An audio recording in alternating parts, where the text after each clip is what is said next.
OSCON 2014, walking around the room, and we came over to the LibreOffice where Italo is kind enough to stop and talk with us. One of my absolute favorite open source projects, because this is something I use on a daily basis.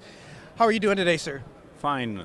It's really exciting to be here and to see so many people interested in LibreOffice. Man, I tell you, I've seen a lot of projects that I recognize, a lot of companies that I have an affiliation with, but LibreOffice is literally not a day goes by that I don't have at least some application of LibreOffice open the majority of the time when I'm sitting in front of my computer, right? Now, I understand that there are some almost could be considered breaking news that happened for LibreOffice today.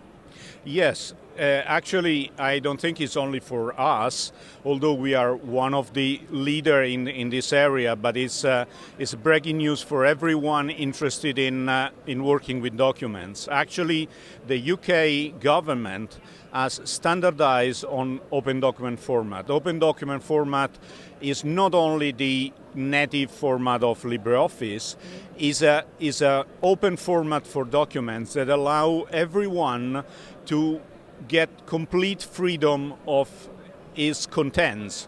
So if you produce a document in open and you save it in open document format, it will be possible to open that document with dozens, if not hundreds, of applications, which means that you are not tied into a single software, and this is real freedom. This is what we have been fighting for over 8 years now, because the ODF standard was born in 2006.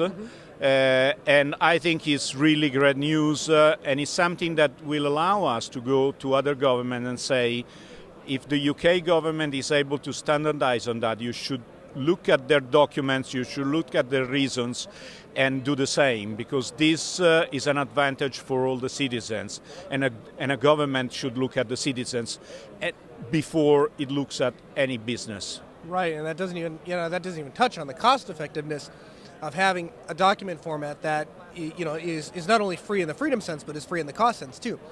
Now, one of the things that I'm really excited about, and I had a chance to talk with somebody else from your organization a couple months ago, was collaborative editing. And I understand that that is something that is coming up in LibreOffice, and I wanted to find out a little bit more, if you can tell me where you guys are in the development cycle, how soon that might be a reality. So that is a little bit more complicated, because the LibreOffice code base is inherited from OpenOffice, and is not a modern code base.